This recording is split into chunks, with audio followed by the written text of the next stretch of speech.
Allez, let's go. Salut et bienvenue sur Pop Culture Experience, le podcast qui revient en discussion sur l'expérience de la pop culture de nos invités. Aujourd'hui, c'est un hors-série, volume 2 sur le Saber Tour. C'est le circuit international de sabre laser sportif, avec des règles communes et un classement commun. Voilà. Aujourd'hui, je vous... je sais même plus. C'est pas vrai, je sais très bien. Aujourd'hui, je vous dévoile la deuxième partie de ce... C'était long, hein ? C'était très long. C'était hyper long de dire ça. La deuxième partie du hors-série spécial Saber Tour où nous avons eu la chance de discuter au téléphone avec Laurine Flavini qui s'occupe des réseaux sociaux du sabre laser, Saber Tour, Saber League, etc.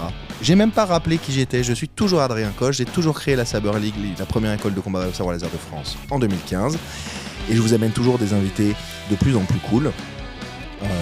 Pour parler de pop culture. Et là, en l'occurrence, on parle de sabre laser. Donc, vous voilà prévenus. Je vous souhaite un bon épisode. On se retrouve à la fin. Salut. Ah, c'est beau la technologie. Extraordinaire. C'est Okami qu'on entend ronflex comme ça, là ? Non, c'est Alexis. Il s'est endormi. Allô ? Oh, voilà Laurine. Salut Laurine. Salut Adrien, ça va ? Ça va et toi ? Une petite voix de micro. Oh, qui on entend derrière ? C'était la porte, je suis en train de changer de pièce. C'était un enfant, j'ai fait genre c'est mignon, pas du tout. Tout le monde t'entend Laurine, hein, tout le monde est là. Salut Laurine. Ok, salut tout le monde. Salut Laurine. Bonsoir Laurine. T'es en direct sur la plus grande radio de France. Incroyable. Radio Pont-le-Roi. Pas du tout. Laurine, tu nous rejoins à un moment où on a... là, on est en plein enregistrement du podcast. Oui. Et donc, voilà, tout le monde t'entend, parce que la technologie, c'est incroyable. Et on a fait un peu l'historique de tout ça, des différents tournois. Du Saber Tour. Du Saber Tour, en l'occurrence, ouais. On a parlé un peu de Chicago, tout ça. Et hier soir aussi, on a fait un podcast un peu plus tard qu'aujourd'hui. Rigolo, où tout le monde s'est un peu présenté, qu'est-ce qu'il fait dans le tour, et machin, etc. Et on s'est dit que ce serait super cool, aussi, que tu puisses, vu que tu nous as rejoints à l'orga, puisque Arthur disait il y a une seconde que, en fait, tu nous as jamais rejoints, puisque tu as toujours été là, en fait, à côté de Sébastien. Que tu nous racontes un peu ce que tu fais maintenant avec nous sur l'orga du Saber Tour de la SSL. Et puis voilà, que tu nous partages un peu ton expérience. Alors, mon expérience, j'ai commencé comme première fan de la SSL. Première fan. Je crois qu'on peut dire ça. Ouais, je pense qu'on peut le dire, hein, les gars, non ? Carrément. On peut le dire. Et puis, première fan voilà. efficace en plus. Première fan efficace. Et surtout, fan du premier. Et fan du premier. C'est tellement Fan facile du d'être premier, fan du premier. évidemment. Fan et femme du premier. Donc oui, je crois que mon premier souvenir de la SSL, alors il y en a deux. Il y a la première fois que Seb m'a parlé de et tu sais quoi, ils vont ouvrir un club de sabre laser et je crois que je vais m'inscrire. Et que la première réaction a été de rire et après de dire sérieusement, il y a quelqu'un qui va faire ça. Et au fur et à mesure qu'on regardait, on s'est dit ah, ça a vraiment l'air très très cool. Donc c'est mon premier souvenir. Et le deuxième, c'est le premier tournoi où je suis venue à la Bellevilloise. Ah bah, Voilà, où je suis venue en me disant je vais rester un peu, voir un peu comment ça se passe, etc. Mais je resterai probablement pas tout le long parce que ça va être un peu long pour moi. Et où en fait, j'ai pas décollé en fait. Je suis restée tout le long et c'est la première fois que je me suis rendu compte que c'était hyper agréable à regarder et que c'était passionnant. Donc ça, c'est mes deux premiers souvenirs des débuts de la SSL. Et c'est donc, elle qu'il faut qu'on envoie parler à la presse. Elle parle beaucoup mieux que nous tous. Vas-y, continue Laurine, pardon. Et voilà. Et après, il y a un paquet de souvenirs. Indianapolis, encore la Bellevilloise, et puis après Charletti, et jusqu'à aujourd'hui, où sur le dernier Open de France, j'avais proposé de vous aider sur la partie réseaux sociaux, parce que je me disais que voilà, je pouvais peut-être aider un peu et que ce serait rigolo, et où j'ai adoré mon expérience. J'ai passé un super moment avec vous tous, comme d'habitude, et depuis voilà, vous m'avez proposé de vous rejoindre pour aider sur la partie réseaux sociaux et je m'éclate depuis. C'est trop cool. C'est trop cool. Parce que toi, c'est déjà ton métier en fait, le marketing digital ? Le marketing, c'est mon métier. En fait, moi, j'ai commencé en communication et relations publiques. Donc, j'ai fait un peu de relations presse, pour être honnête. Et j'ai commencé dans le secteur de la culture. Ok. Et puis, au fur et à mesure, en fait, je me suis assez vite intéressée au digital. Comme je suis vieille, en autodidacte, parce que je fais pas de formation marketing digital quand j'ai commencé. Vieille. J'ai 37 ans quand même. Oula, t'es tellement vieille. François est là, t'inquiète pas. Oui, il y a François. Un papy. Eh ben, Papy, il a fait 2 siestes aujourd'hui. Allô. Il m'a commencé la 3e. Non, il est Ouais, 18h42. mais c'est le numéro bientôt l'heure 4. T'es le numéro 4. Mais c'est le numéro 4. Ah, on l'avait jamais dit. Donc, Ah oui, c'est vrai. on peut pas lui enlever ça. On n'avait jamais dit que t'étais Voilà, numéro 4. On l'a voilà. pas dit depuis le début du podcast. Non, là. puis alors, moi je suis numéro 4, mais Seb qui est plus jeune, c'est pas non plus le plus jeune du tour. Hein, Non. Voilà. Et puis Non. Marco qui est numéro 2, je le tasonne de 2-3 ans, mais pas plus. Hein, il est... Ouais, il a plus de 40 ans. Hein. C'est ça, ouais, tout Ouais, à fait. ouais. C'est fou ça. Et l'ombre qui vous rattrape, Amaury. Ah, mais lui, il est archi jeune. Qu'est-ce que tu veux qu'on fasse de ce gars-là? C'est insupportable. C'est insupportable. Non, c'est trop cool. C'est trop cool. Donc, tu gères. Ouais, donc, t'as fait du marketing machin, DRP. Donc voilà, communication, relations publiques. Et puis au fur et à mesure, en fait, je me suis intéressée un peu au digital, à la partie site web et réseaux sociaux quand c'était les tout débuts. Ouais. Et depuis, voilà, j'ai continué sur la partie marketing digital. Donc aussi bien sur des rôles où je faisais la partie, on va dire, organique, c'est-à-dire tout ce qui est community management, gestion des sites, etc. Et la partie un peu plus acquisition business, donc comment est-ce qu'on fait des campagnes payantes sur les réseaux sociaux, Okay. comment est-ce qu'on fait des campagnes payantes sur Google, etc. Donc oui, purement marketing digital. Et après, mon expertise première, c'est la partie site web. Ok, trop cool. Et là, Voilà. tu mets à profit ton expérience pour aider le tour. Absolument, je mets à profit mon expérience et j'en profite pour la développer parce que ça me permet de tester des nouveaux trucs, notamment des nouveaux réseaux sur lesquels j'étais pas beaucoup. Donc voilà, c'est win-win. C'est J'apprends win-win. en même temps que je m'amuse. Toi, tu parles anglais. Voilà. Hein. Et Alors, je passe les 2 tiers de ma journée à parler en anglais, donc oui, je parle Bravo. anglais. Et on voit aujourd'hui les résultats, puisque, on peut le redire, on a rempli l'Open de France en moins de 24 heures. Ouais, c'est ça, Laurine. Parce que t'as moins sûrement. de 24 heures. Ouais, c'est une folie. T'as suivi un peu de loin parce que t'es pas avec nous ce week-end, malheureusement. Parce que t'as eu l'idée incroyable avec Sébastien d'avoir beaucoup trop d'enfants. Et. Je rigole. Je rigole. Mais moi, je l'ai suivi en. Enfin, j'étais vraiment sur mon ordi le temps que vous arriviez, les garçons, là, en bagnole. Ils sont arrivés un peu plus tard à la maison. Mais ça s'est rempli tellement vite, Laurine, tellement vite. En 3h30, on avait rempli un Open de France classique de 72 personnes. C'est quand même incroyable. Alors j'ai suivi de loin, mais j'ai suivi grâce à tes messages. Arrivé à la moitié du montage de la vidéo que je devais poster dans la journée, j'ai dit je crois que je vais la refaire. Donc, merci beaucoup de Donc, vous être inscrits. En disant coucou, c'est tout va. Non.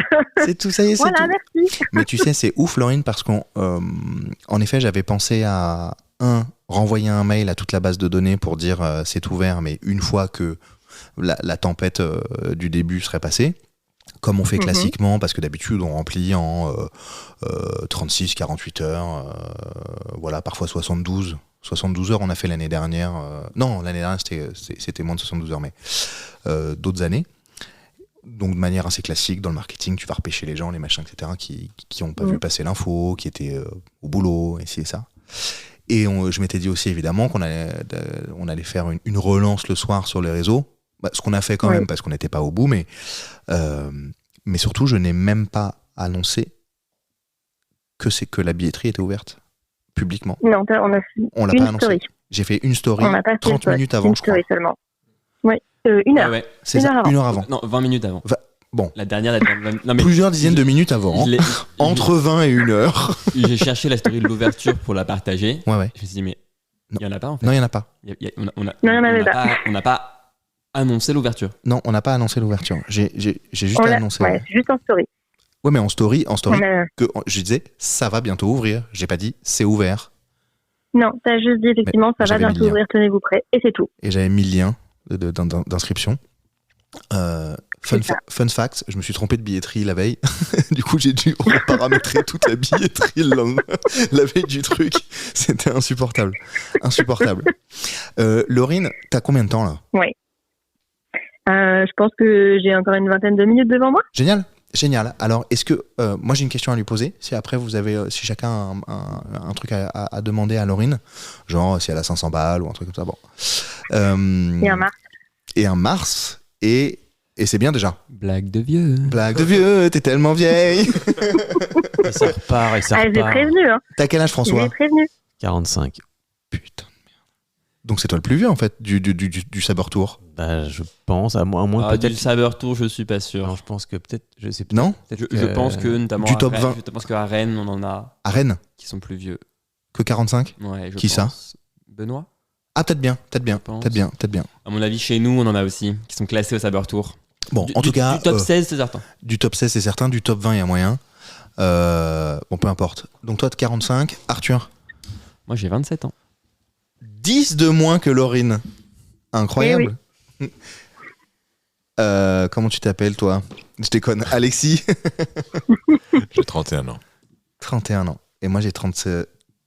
C'est quoi ? J'ai quel âge, moi ? 36. 36, hein, je crois. Ouais, 36, c'est ça. Bravo. C'est marrant parce que je dis aux élèves à chaque fois quand ils se présentent au cours d'essai, je leur demande leur âge, ils hésitent tout le temps et je leur dis t'es sûr ? Et moi-même, là, j'oublie mon âge. Et toi, 37, non, c'est ouf. J'ai une question à te poser. Là, le tournoi de Londres dont on revient il y a quelques semaines, même pas, hein, les gars. Enfin, les gens, parce que Laurine n'est pas un gars. Absolument. Puis toi, t'es pas venu en plus, lâcheur, Alexis. Ah bah non, j'étais occupé. T'étais occupé en Corée. Et c'était bien. Et au Japon pour le mariage de mon frère. Donc, excellent. C'était très bien. Mazel Tov. J'allais dire, Adrien, t'as pas encore viré, mais non, c'est une bonne raison. Le problème, c'est que si je viens à Alexis, je vais prendre tout l'argent et je vais partir au Japon pour l'anniversaire de son frère avec l'argent des licences. Puis les mariages, c'est une bonne raison au club de rater les tournois. Private joke. Anthony, si tu nous entends, elle est pour toi. Anthony, si tu écoutes ce podcast. Non. Ma question, c'est...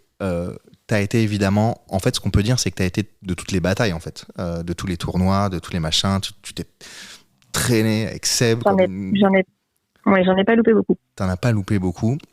Mais plutôt, comme tu disais, en tant que fan, etc., etc. Notamment à Indianapolis avec les enfants et tout. Moi-même, j'étais avec ma fille et sa mère à l'époque. Et c'était très cool, c'était en mode familial et tout. Mais là, à Londres, c'est... Enfin, parce que tu l'as fait à Paris juste avant, mais c'était pas...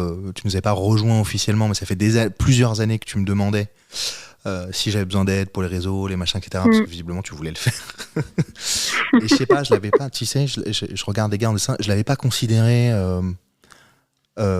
particulièrement nécessaire puisque je m'en occupais aussi, tu vois ce que je veux dire ? En fait, Oui. plus on grandit, et ce que je disais tout à l'heure, on ne peut pas être sur tous les fronts pour faire un événement Ma question Non. arrive. Hein.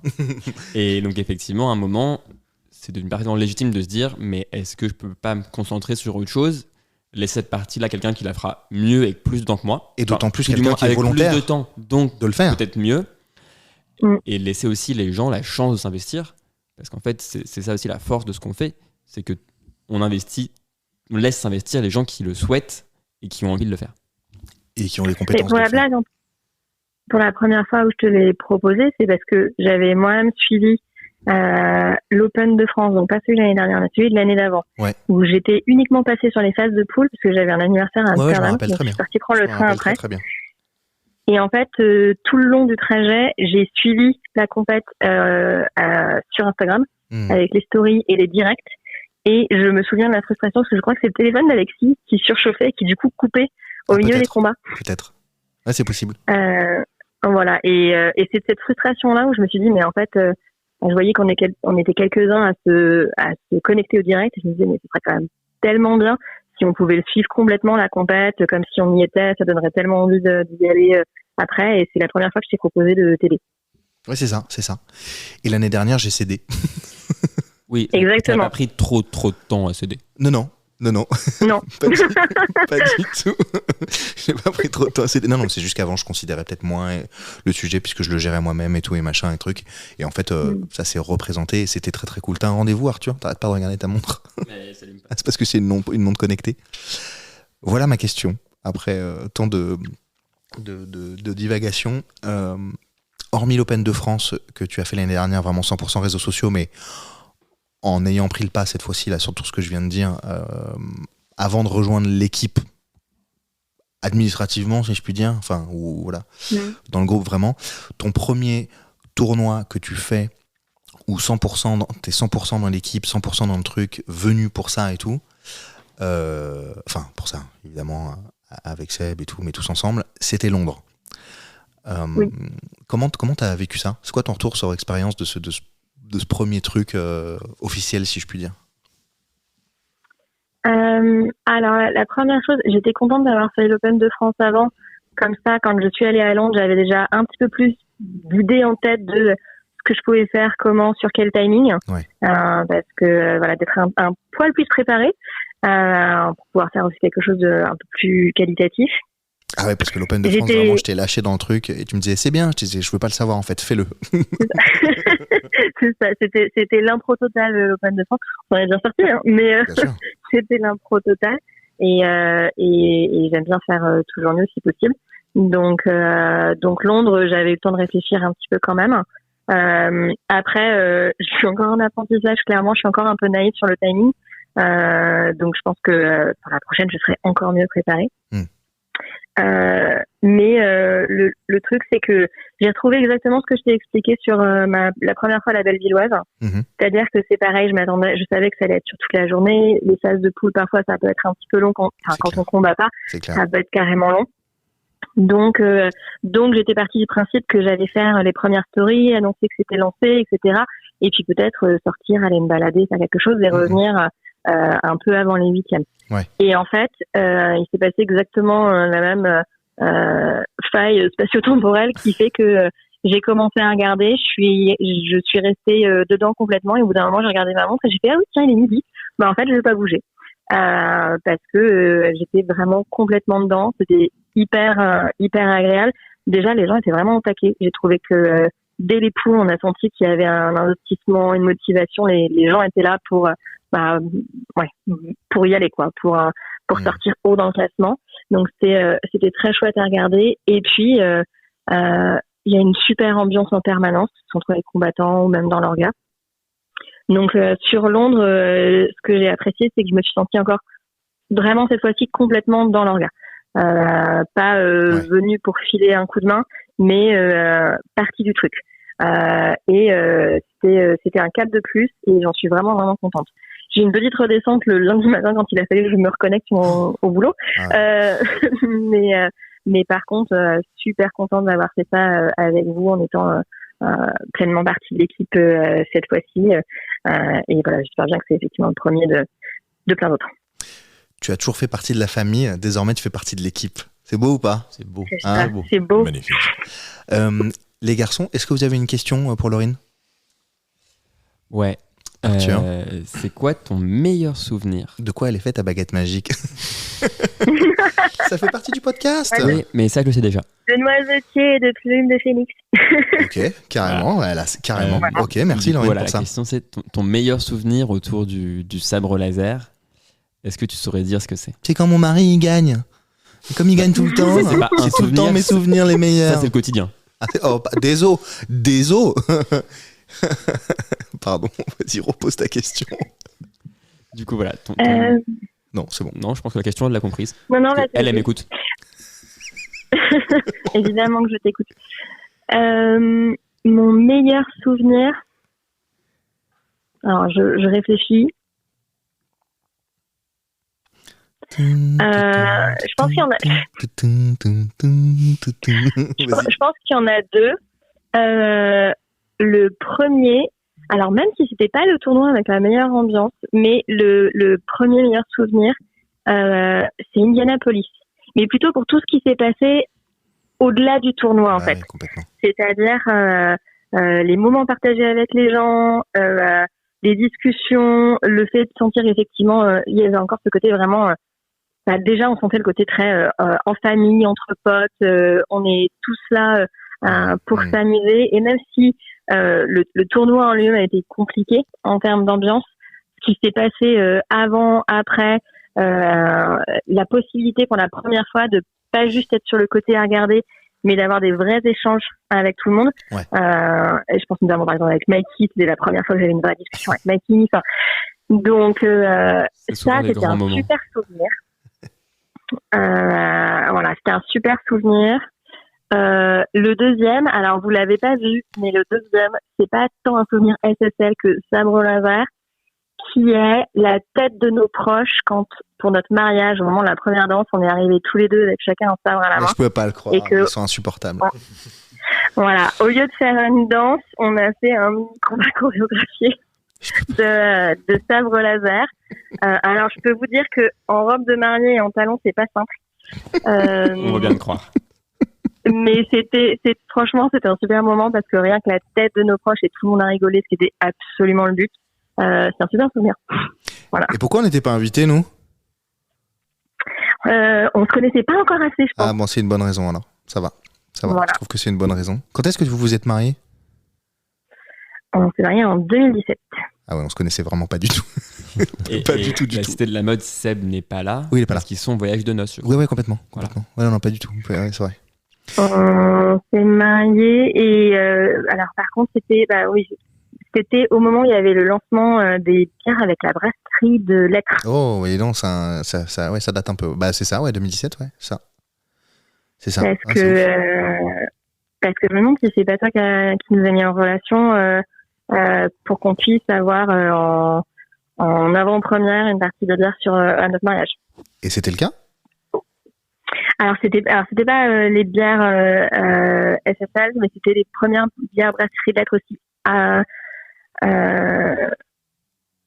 C'était quoi? C'était Harry Potter et autres. Enfin, il y avait une première brasserie. Effectivement, on les a eu c'est en ouf. avant-première à notre mariage. Trop bien. J'ai aussi j'ai rencontré à ce moment-là Thibaut Gastronomique, dont j'étais ultra fan. Donc, je suis d'ailleurs toujours ultra fan. Ouais. Et oui, je crois que c'est grâce à toi si mes souvenirs sont bons. Tout est grâce à moi, sachez-le. C'est incroyable. Cet impact sur nos vies, Adrien, C'est ça. incroyable. Oh, Le merde. melon laser du gars, quoi. Le melon laser, carrément. L'impact sur vos vies. Et pourtant, ça m'invite pas à son mariage. Alors, Alexis, est-ce que tu as une question pour Laurine? T'as le droit de dire non. Hein. J'ai pensé à une question en fait. Vas-y. Pendant que Laurine répondait, c'était en tant que première fan et surtout en tant que première fan d'un des meilleurs combattants du sabre laser, du Saber Tour, quel est ton point de vue en fait sur l'évolution que tu as pu voir du sabre laser Une bonne question, ça. d'un point de vue des tournois, d'un point de vue professionnalisme et peut-être même d'un point de vue ressenti, vécu avec ton mari? Alors, je pense qu'on est passé au tout début, Seb adorait dire on est une bande de grands gamins qui se tapent dessus avec des sapes qui font la lumière. Un peu comme son interview dans l'équipe. Ouais, mais il continue à le dire. Exactement. Il continue à le dire. C'est quelque chose, et je pense que vous l'arrêterez jamais, il le dira toujours. Mais aussi parce que je pense que c'est quelque chose qui reste un peu ce côté. On est sérieux, on est professionnel dans ce qu'on fait, on a des vraies ambitions, il y a une vraie qualité, mais on ne se prend pas au sérieux au point d'en devenir insupportable. Et pourtant, Je pense Sébastien que est c'est sacrément insupportable déjà. Hein. Vraiment. Hein. Alors tu me tues parce que j'allais parler d'humilité, etc. Mais du coup là, tu vois, t'as tué mon truc. Il y a des reportages qui prouvent qu'il est pas du tout humble, ok? Pas du On tout ne tourné, reparle pas mal de cette tourné. vidéo, Adrien. Je vous recommande d'aller voir cette vidéo sur Combini. Vous tapez sabre laser, Charletti, Combini et vous allez trouver une vidéo qui a fait en cumulé avec Facebook et YouTube plus d'1 million de vues. C'est assez hallucinant quand même pour du sabre laser, sur des grands. Et Sébastien, évidemment, un des gars les plus humbles du tour, qui donne des conseils à tout le monde parce qu'il a beaucoup plus d'expérience et machin. Et il partage tout avec tout le monde. Évidemment, son but c'est de gagner, mais il est hyper dans l'ouverture, dans le machin, compétiteur à fond, mais pas compétiteur dégueulasse. Et le reportage Combini, je sais pas, c'est tourné façon, je sais pas comment dire, façon un peu M6, tu sais, qui tourne-vire un peu le truc. Et on a vraiment l'impression, et j'ai regardé la vidéo, je me dis, mais en fait, ce gars-là est un connard. c'est tourné comme ça. C'est vrai que c'est complètement réécrit, quoi. Complètement réécrit. Complètement. Allez À la la voir parce qu'elle est bien quand même, la mais- vidéo. À la sortie de la vidéo, moi j'ai des amis qui Mais oui. Enfin, je veux dire, qui connaissaient bien Seb, hein, Ouais, bien sûr. qui m'ont dit, non, il a pris vachement le melon, ton mec, en fait. Le retour du melon laser. Melon laser. Voilà. Ah là là. Donc ouais, non, je pense que c'est une constante quand même, ce côté, on est professionnel, mais on se prend pas au sérieux Ouais. au point d'en devenir insupportable. Par contre, j'ai vu effectivement, une vraie évolution à plusieurs titres, d'une, dans l'ampleur des événements, parce que je pense qu'il y a toujours une volonté de faire vraiment bien et de manière qualitative. Pour moi, ça s'était marqué dès le début, mais là, vraiment, l'ampleur que ça prend, je trouve ça vraiment impressionnant. Et le niveau des combattants. C'est-à-dire que les premières compétitions, il y avait un gap beaucoup plus fort entre les combattants. Il y en avait quelques-uns qui tiraient leur épingle du jeu, mais c'était beaucoup moins varié. Il y avait moins de challengers, on va dire. Ouais. Alors que maintenant, je trouve que ça devient de plus en plus intéressant, notamment parce que déjà, à force de suivre les compétitions, je vois l'évolution des combattants. Je vois les stars montantes. Et puis, je trouve que ça s'est resserré en termes d'écart. Il y a beaucoup plus de gens où vraiment ça fait de très, très beaux combats. Et avec un certain suspense sur comment on va s'en sortir, en fait. Qui va sortir gagnant de ce combat-là, quel va être le classement. Oui, on retrouve souvent les mêmes, mais pas tout à fait dans le même ordre. Et je trouve que les mêmes, ça s'élargit. On parle plus de 2-3 personnes. On parle plutôt de 7, 8, 10, 12 qui montent vite. Ouais. Donc je trouve ça hyper intéressant. Et après, forcément, à force de le voir, maintenant, je regarde les combats différemment. C'est-à-dire que avant je regardais, mais je captais pas grand-chose. Maintenant, je me surprends à réagir sur des trucs qui sont rapides quand même, mais je me surprends à réagir parce que ça y est, j'ai compris la touche, j'ai compris où est-ce qu'on en est, etc. Et oui, je pense que ça va, que je suis à fond aussi. Mais ça fait vraiment de très très beaux combats en fait. Je trouve que c'est de plus en plus agréable à regarder et pas seulement sur la demi-finale et la finale. Ok, trop cool. Arthur, tu voulais rajouter un truc ? Ouais, on lit entre les lignes, elle est en train de dire Seb, il gagne toujours, maintenant il transpire un peu. Ouais, c'est ça. À peu près, ouais. Maintenant, il transpire un peu. Non, mais on peut le résumer comme ça. faut lui rendre aussi, hein, parce qu'il transpire beaucoup à l'entraînement pour nous faire monter de niveau aussi. Hein, non, vraiment. Ouais, c'est clair. On lui C'est doit clair. beaucoup. On lui C'est doit clair, beaucoup. Énormément. Les écarts se réduisent, mais les gens travaillent beaucoup. On a la chance d'être à Paris, il y a une densité évidemment de gens, donc forcément on a plus de facilité à avoir des gens forts, puisqu'il y a beaucoup de sport, il y a beaucoup de salles, il y a beaucoup de ci, il y a beaucoup de ça, tout est centralisé à Paris, heureusement ou malheureusement. Donc ça c'est vrai qu'on a aussi beaucoup de gens extérieurs qui arrivent avec quelque chose à proposer qui fait monter tout le monde. On a un état d'esprit, je crois, on est très compétiteur, mais du coup assez sain, parce qu'en fait on a envie aussi quand t'es compétiteur, t'as pas envie de gagner, t'as envie de gagner contre les meilleurs, t'as pas envie juste de gagner. Tu vas gagner contre des gens qui ont moins d'expérience, c'est joliment dit pour dire que les gens sont nuls, mais les gens... non mais gagner contre des gens qui arrivent, qui sont jeunes, qui ont moins d'expérience, qui n'ont jamais tenu un sabre de leur vie dans les mains, qui sont pas au niveau des autres pour l'instant, puisque tout le monde a monté de niveau, tout le monde monte de niveau au bout de 6 mois, ça se voit tout de suite. On a envie on a envie de combattre les meilleurs. Donc, on est dans l'échange, on est dans le partage, on a envie que tout le monde augmente de compétences, parce que ça, la victoire n'en est que plus belle, ça propose des vrais challenges à tout le monde. Sébastien, il gagne encore, mais là, il commence à en chier un peu pour aller jusqu'au bout à chaque fois, l'âge, machin et tout, mais ça se réduit. Ouais, vas-y Laurine, t'allais dire ? Je trouve, j'ai bien aimé ce que tu venais de dire sur le fait que d'être compétiteur, mais ça reste très sain. Notamment, effectivement, même des personnes qui ont, comme tu le disais, moins d'expérience. Je trouve qu'il y a quelque chose de très généreux sur les tournois où t'as pas mal de gens qui pourraient faire le jeu un peu des points, de se dire t'as pas beaucoup d'expérience, c'est pas grave, je vais te mettre une tannée parce que je suis là pour gagner et pas perdre mon temps, etc. Et je trouve que c'est pas le mood.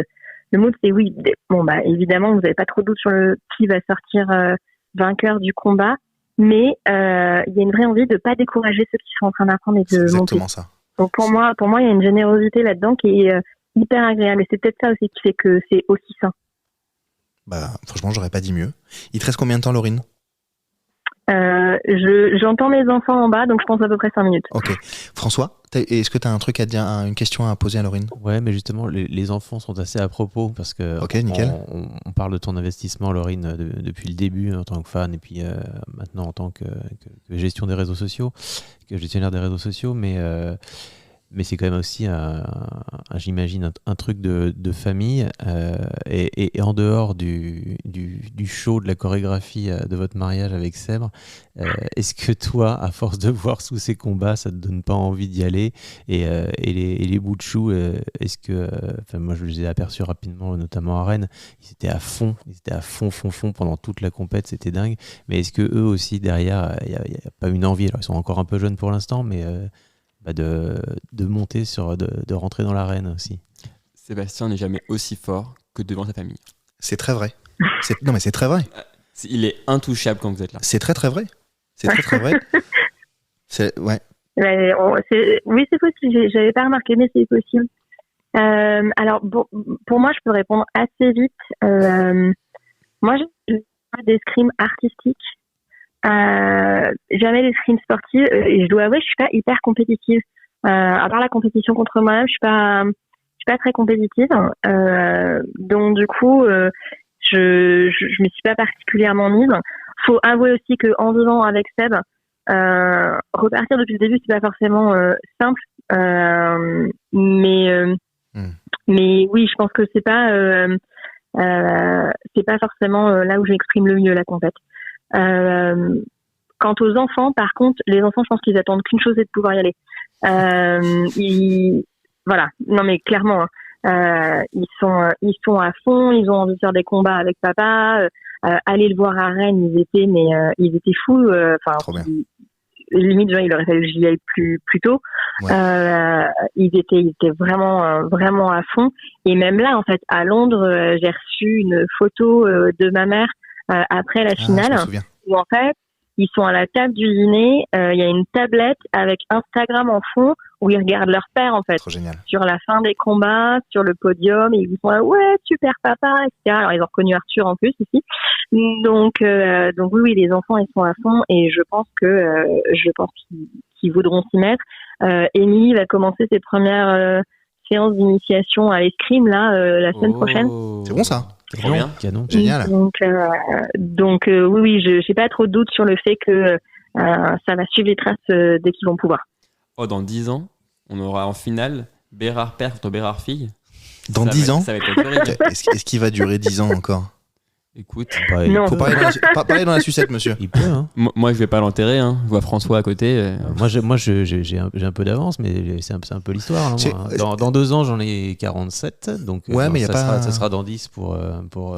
C'est pas un sport. Enfin, c'est un sport qui est très sollicitant, évidemment, mais je trouve qu'on peut continuer un peu tard. À mon avis, évidemment, on n'est pas des professionnels qui faisons ça depuis des années, à péter nos corps depuis 10 ans. Faut juste faire attention à s'écouter un peu, mais ouais. Mais ça le fait. C'est comme dans tous les sports, en fait. Quand tu fais attention à ton corps, tu fais évoluer ta pratique, même à très haut niveau. Oui, complètement. Tu peux prendre des footballeurs, Olivier Giroud, par exemple. Oui, non, mais complètement, bien sûr. Qui ont un âge qui...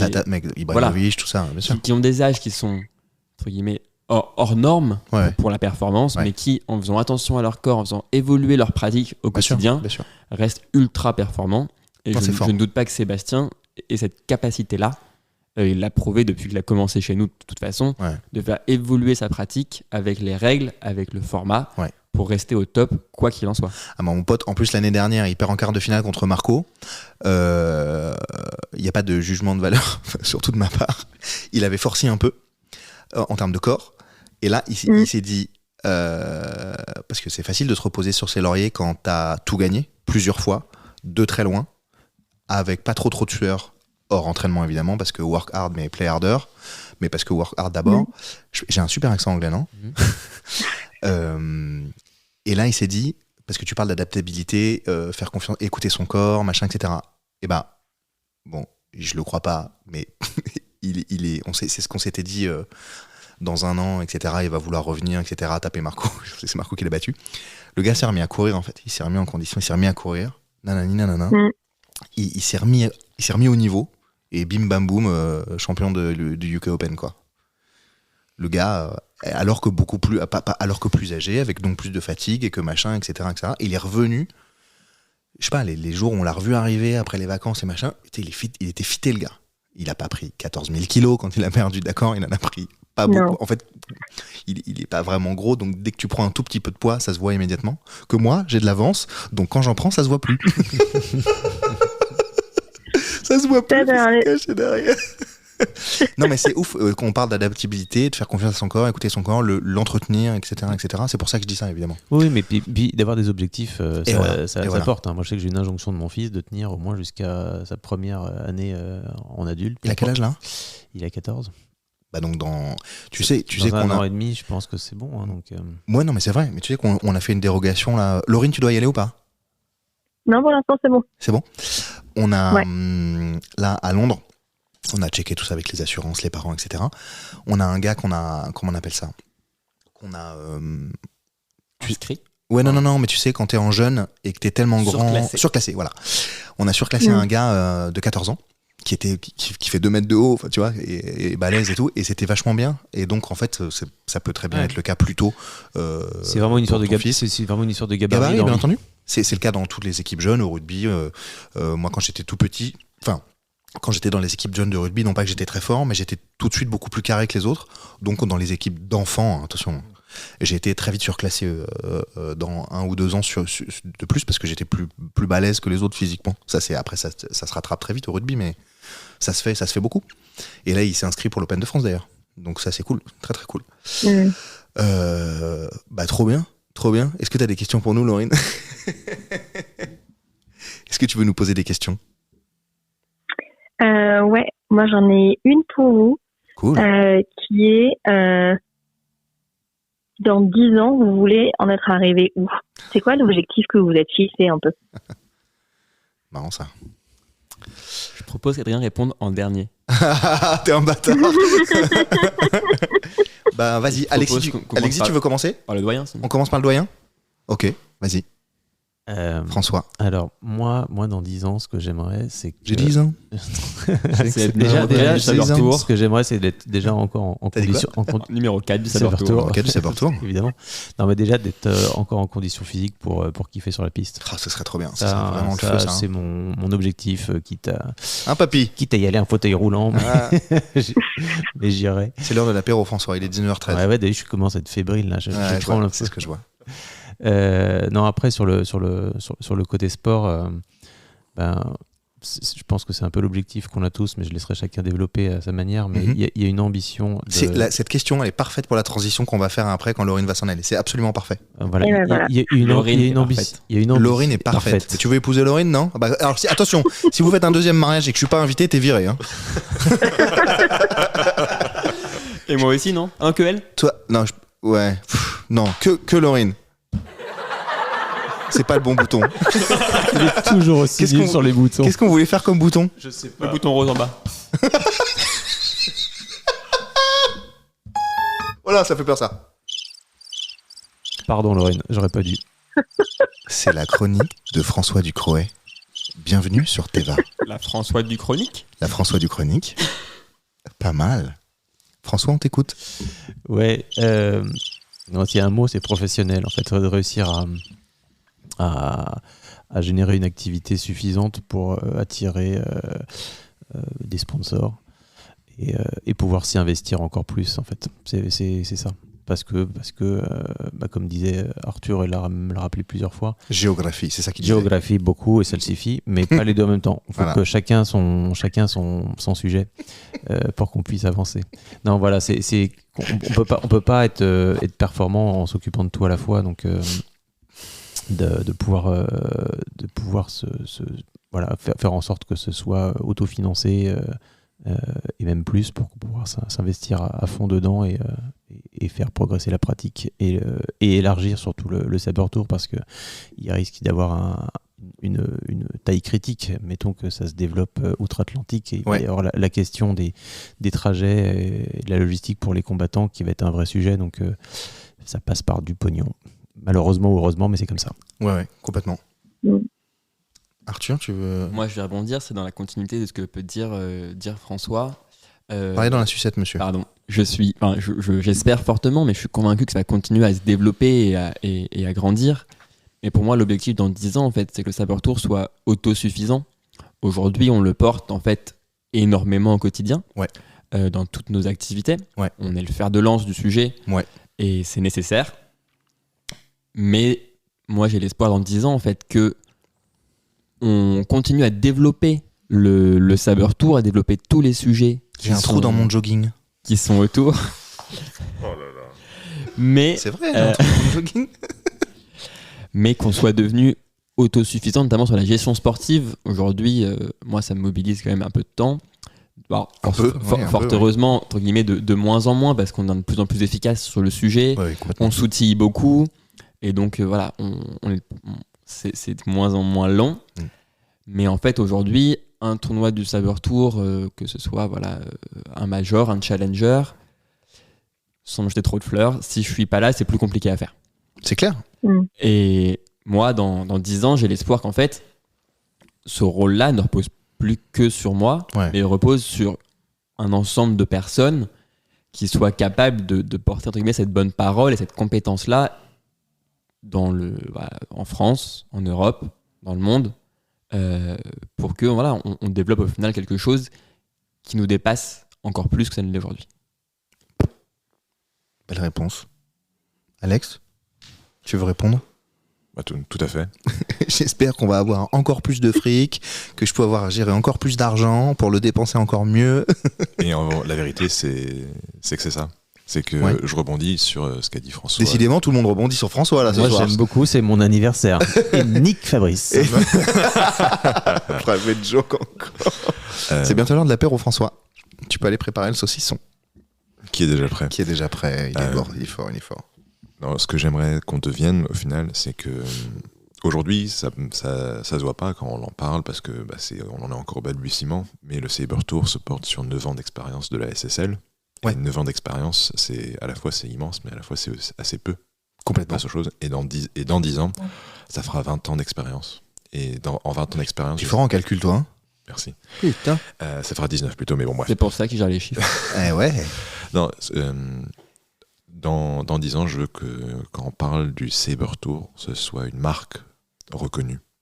Que ce soit pas tout autant qu'on reste ouvert comme on l'est aujourd'hui, qu'on reste bienveillant comme on l'est aujourd'hui et prêt à changer quand il y a des idées qui viennent se confronter à nous et que les gens en face, ils ont raison.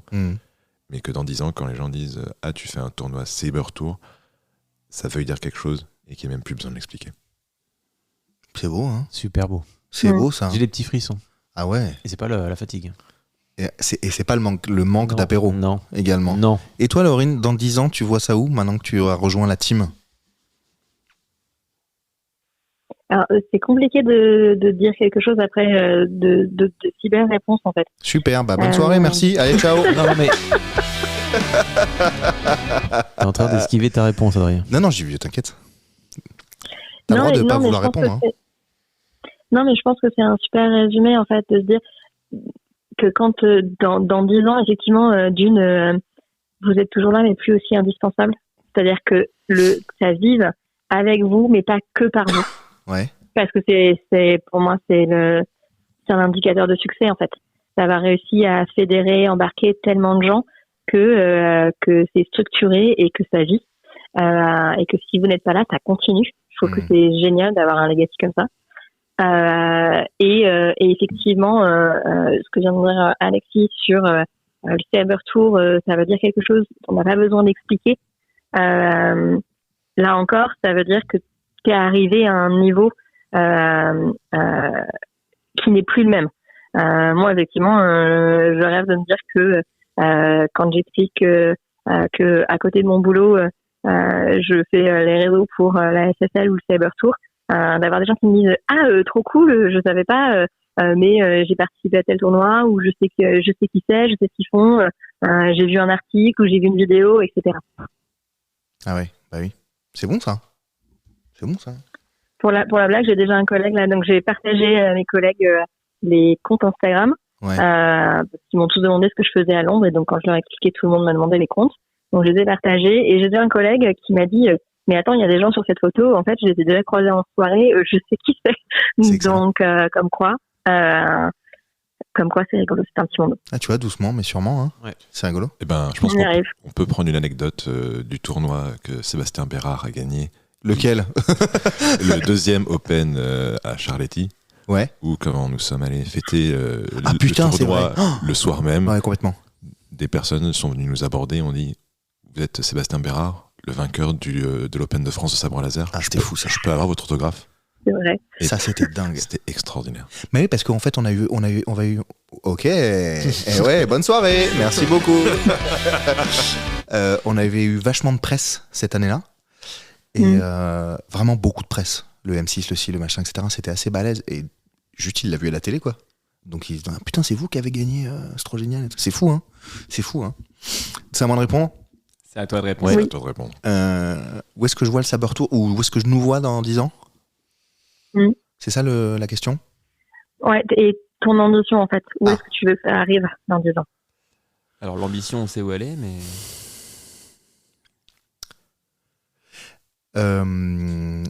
Déjà, j'aimerais qu'on se retrouve là, autour de la table, avec un 5e micro, avec Laurine. Ouais, un 6e aussi. On peut mettre ça avec. Non, Sébastien, il est combattant, ok? Il nous emmerde. Déjà, il nous invite pas à son mariage. En plus, il gagne. Non, mais ce qui serait sympa, c'est que... ce que j'aimerais, c'est que dans 10 ans, on est heureux. Je sais pas quel format il va y avoir dans 10 ans, le podcast. Ça s'appellera sûrement comme ça. C'est sur le podcast du Commandant Cousteau. Et qu'on fasse un bilan de nos 20 ans, là, où on en est à 10 ans après, là, où en est le Saber Tour. Ça serait hyper sympa. Donc, que ça existe toujours.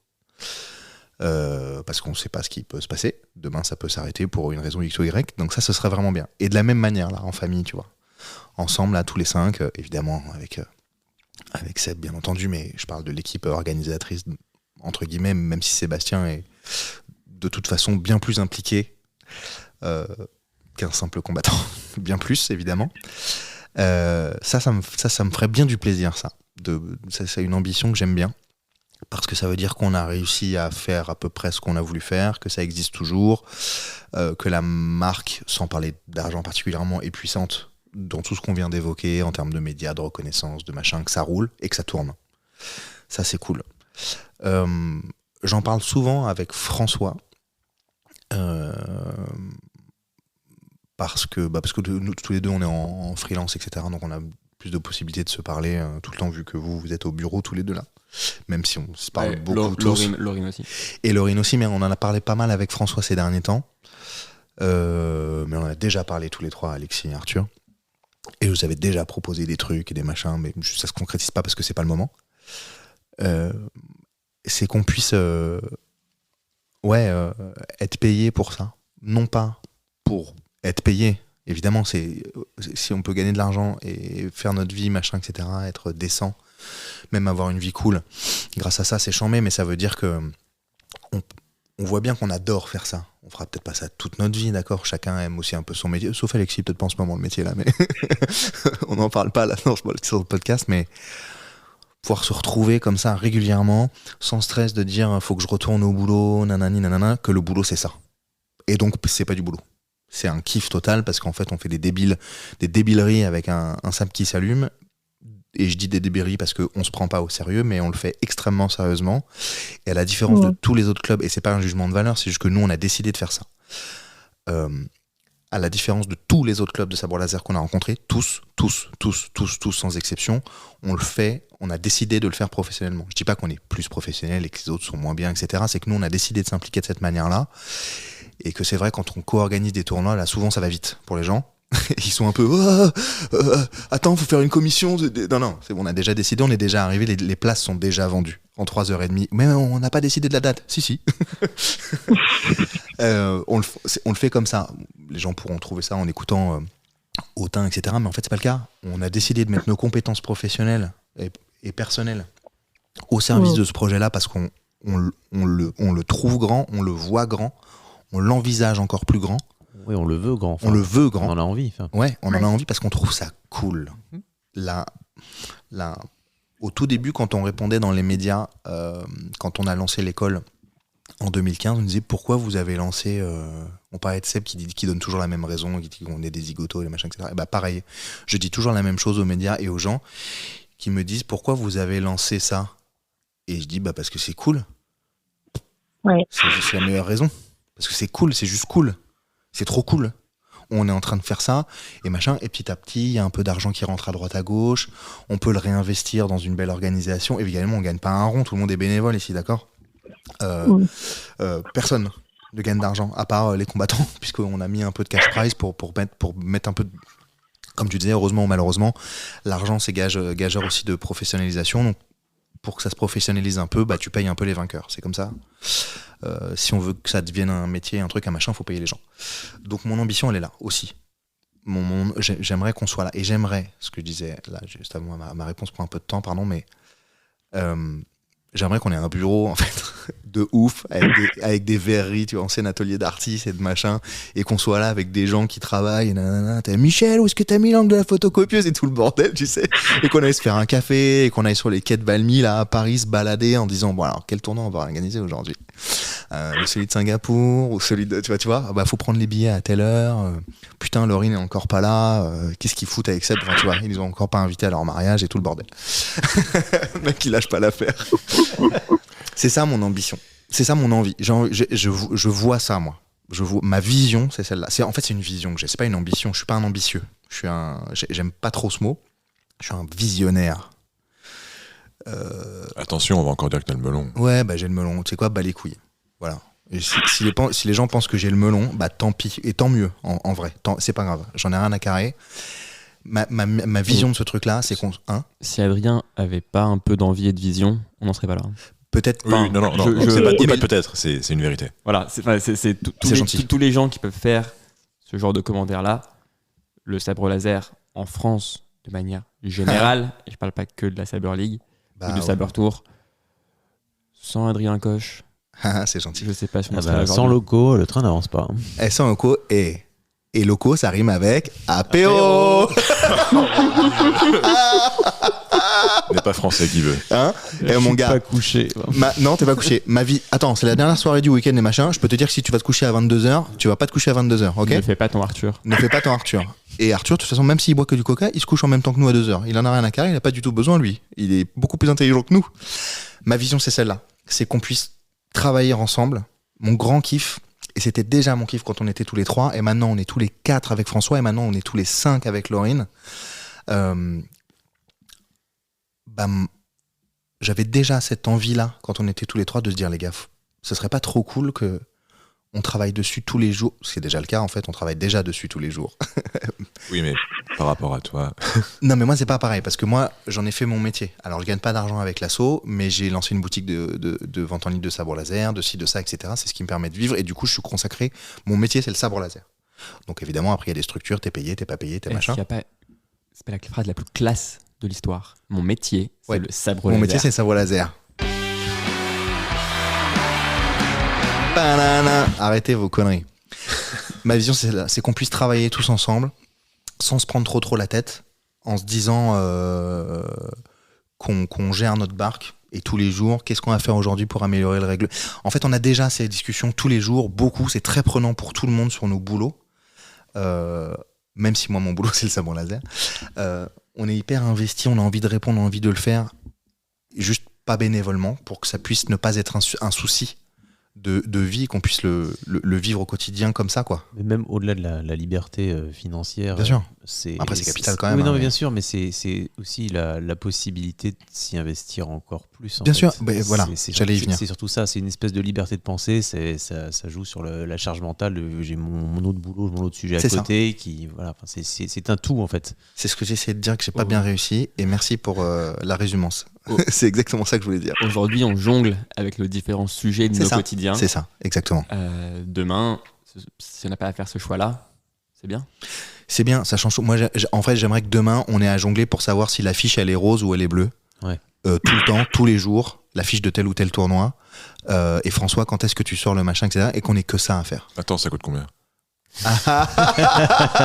Elle est bonne, celle-là. Non, c'est surtout que François, qui puisse dire demain à ses équipes, quand est-ce que tu sors le machin ? Ah putain, ce serait ouf. Je te fais un grand check. Ça, ce serait très très bien. Ce serait très très bien. Et ce serait très très bien.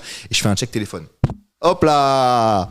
Ça, ce serait fou, ça. Hein, Ça serait pas mal. Et François qui dit, ils sont où les rapports, Alexis, ils sont où les rapports financiers de nanana machin et les 4 millions d'euros du tournoi de Singapour? Non, si un jour j'ai à poser cette question, on est dans la grosse... On est dans la merde. Si j'ai perdu un rapport financier de 4 millions, on est vraiment dans la merde. Ouais, voilà, c'est ça. Moi, dans 10 ans, c'est ça que j'aimerais. C'est qu'on se retrouve là, pareil, et qu'on se dise, putain, comment ça a évolué toutes ces années, et qu'on refasse un point, et qu'on puisse... je sais pas, moi, ça me fait kiffer, en fait, ce qu'on fait. C'est une folie, quoi. C'est une folie, les gens se rendent pas compte, mais c'est une dinguerie. C'est une dinguerie, ce qu'on fait. Là, juste là, en 3h30, on a rempli 72 places d'un tournoi de gars qui se tapent, de gars et de meufs, qui se tapent dessus avec un bâton lumineux. Non, puis là, on parle d'un tournoi... Dans un des plus grands stades de France. On parle d'un tournoi à Paris. Oui. Mais en fait, on peut faire le parallèle avec le UK Open. Complètement. Qui a été lancé du coup à la veille de l'Open de France, de la sémission de l'Open de France l'année dernière. Ouais. Parce qu'on s'est vraiment réveillé le dimanche matin en se disant on a fait un truc tellement incroyable hier, on ne peut pas s'arrêter là. Ouais, c'est ça. Et on a rempli un tournoi à Londres où il y a moins de combattants aujourd'hui. Enfin, bien sûr. La force vive en France en moins de 36 heures. Et on avait prévu une 30aine de places initialement. Ouais. On s'était dit 30, ce sera bien, on sera content. On est arrivé à 30 en l'espace d'une heure. Ouais, et Adrien m'a demandé, Arthur, est-ce qu'on peut faire 40 ? Moi, j'étais en mode moyen. Faut qu'on parle. Et puis, 10 minutes après, il m'a dit, Arthur, on peut faire 45 en fait ? Là, je fais ouais, faut qu'on parle là. Mais enfin, on a la chance d'avoir des soucis de trop de succès. En fait, aujourd'hui, les gens ont tellement d'attentes et d'envie par rapport à ce qu'on propose qu'on a tendance à voir trop petit. Et c'est ce qu'on disait hier soir aussi. On avait dit, avec Adrien, on s'était dit, ouais, on ouvre l'inscription. Si le soir on est 45, on aura fait une belle journée d'inscription. Mais le soir on est 78. Oui, c'est vrai. Quand on va se coucher hier à 2h30 là, on est 78. C'était fou. Enfin, on était 78 bien avant d'ailleurs, mais oui. Les efforts payent, tous nos efforts payent, et c'est beau à voir. Et j'ai hâte d'être au jour où on va dire, on prend une 3e journée à Charletti parce qu'on a trop de monde pour 2 jours. Ça serait ouf. J'ai hâte de ce jour-là. Ça serait ouf. Franchement, ça serait bien. Ouais. Bah voilà, bonne soirée. Hein. C'était vraiment cool. Ça va, Laurine, t'es toujours bien sur les horaires ? Je suis toujours bien. Va falloir que je descende. Mais alors, tu sais quoi, on va prendre le temps correctement de te dire au revoir. Et puis c'est trop cool. Merci beaucoup d'avoir pris tout ce temps. 55 minutes quand même. Je pensais pas, moi. Je pensais que t'allais rester un quart d'heure, 20 minutes. Donc c'est super cool. J'ai tellement peur de me faire virer, tu vois. T'es viré. Voilà. Il est là, Seb, ou pas ? Merci. Seb, il est pas très loin. Je peux le trouver si tu veux. Est-ce qu'il peut nous dire un petit coucou ? On va monopoliser Sébastien pendant 1 heure de plus. Non. Le podcast. Après, on prendra les enfants après, parce que je suis sûr qu'ils ont plein de choses à dire sur le sujet aussi. C'est sûr. Impeccable. On va faire toute la famille Ibera. Non, mais juste pour le passer un bonjour. Seb, il est là, je vous le passe. Ouais. Allô. Salut mon gars. Salut Seb. Salut Seb. Salut Sébastien. Salut tout le monde. Merci, au revoir Sébastien, c'était super bien. Cool, allez bye bye les gars. Ça va mon gars ? Bah oui, toi ? Bah oui, super. T'es dans le podcast là, hein. T'es enregistré. Tu t'occupais des enfants ? Absolument pas. Ils sont devant la télé comme un parent indigne. Et bah bravo, avec un rhum à la main. Mais on n'est pas vendredi. On n'est pas vendredi. Bon, on voulait juste te faire un bisou avant de raccrocher avec Laurine. Mais on pense très bien. que... un gros bisou laser. Ouais. Le podcast avec toi, faut voir qu'il arrive aussi, je pense, parce qu'il y a beaucoup de choses à dire sur le sujet. De ouf. Ça pourrait être très très intéressant. Sur aussi. Quel sujet il a rien à dire ? Il n'y a pas de sujet. Ouais, voilà, on est d'accord. Il y a quelques personnes qui ont un avis sur tout et qui ont surtout un avis. Et Sébastien, il a des avis sur tout. Et ça, c'est cool. Bon, allez, on te laisse vaquer à tes occupations, Sébastien. Tu nous repasses Laurine, qu'on lui fasse un bisou et puis voilà. Des bisous, Sébastien. Je vous la repasse. Bisous. Ciao. À demain. À demain ? Pourquoi demain ? Allô ? Ouais, Laurine, ça va ? Oui, ça va toujours. Bon, trop cool d'être resté avec nous tout ce temps-là. Merci beaucoup de m'avoir appelé. Bah ouais, passe une bonne soirée. Vous aussi, profitez bien. À bientôt. Eh bah bientôt, à bientôt, ça rime avec apéro. Bonne soirée. Merci beaucoup Laurine, bonne soirée. Salut Laurine. Ciao. Salut. Ciao. J'ai raccroché. Bon, c'était trop cool ou quoi? C'était un beau moment de partage. C'était vachement bien. Alors, j'ai une question à vous poser. Là, ça fait 1h40 en fait qu'on se parle. Plutôt gin, rhum ou whisky? En fait, j'allais vous dire, est-ce que on peut faire une pause, arrêter le truc là et parler après ou plus tard, comme hier, mais sur un temps peut-être plus court pour parler du Saber Tour, ou alors on termine de parler un peu historique, etc. Ou alors on peut faire une pause, on va chercher un verre. Mais après, il y a Pauline qui est toute seule aussi. Qu'est-ce que vous pensez? En termes de découpage, est-ce qu'on peut pas faire une première partie, alors qui est un peu longue, mais en fait en s'arrêtant maintenant, et finir derrière sur une dernière partie plus Saber Tour, à voir ce qu'on y évoque? Est-ce qu'on parle de règles de... Non, j'entends, mais c'est quand est-ce qu'on l'a fait? Est-ce que là on continue tout de suite là? Ou est-ce que je fais une petite pause dans le truc? On fait une pause maintenant. Ouais. On va faire l'apéritif, on va profiter de la soirée. Et puis après la soirée, on termine. Ça veut dire qu'on est obligé d'y revenir. Hein. Et on y reviendra. Je peux pas prendre cet épisode-là. On y revient après? On y revient. Hein. Ça vous va? Carrément. Tout à l'heure. Bon, nickel. À toutes. Et évidemment, quand vous allez reprendre, vous allez être dans la seconde d'après où on va reprendre. Allez, à toutes. Merci beaucoup. Ciao. Non, pas du tout, puisqu'on a séparé l'épisode en 3. Donc c'est pas grave. Alors, est-ce que ça vous a plu cet épisode avec Laurine? Parce que nous, on a vachement aimé. Et du coup, enfin non, pas du coup, c'était un peu prévu. Mais du coup, je vous annonce que dans la saison 3, Laurine Flavini sera présente. Et on va parler de sa pop culture expérience, de son expérience de la pop culture. Et je vous confie un secret. Au moment où j'enregistre cet outro du second épisode Saber Tour, eh bien, j'ai déjà enregistré Laurine. Et je peux vous dire, j'ai baissé parce que franchement là on s'entendait plus les mouches volaient de la respiration. Franchement ça va pas. Et c'était vraiment cool cet épisode. Je vous le recommande d'avance alors qu'il n'est pas encore sorti. On se retrouve la semaine prochaine pour l'ultime épisode Saber Tour hors série de Pop, pardon, j'ai eu une absence, de Pop Culture Experience, hors série spéciale Saber Tour. Et puis voilà, c'est tout. À la semaine prochaine, bisous. J'ai plus de souffle. Au revoir.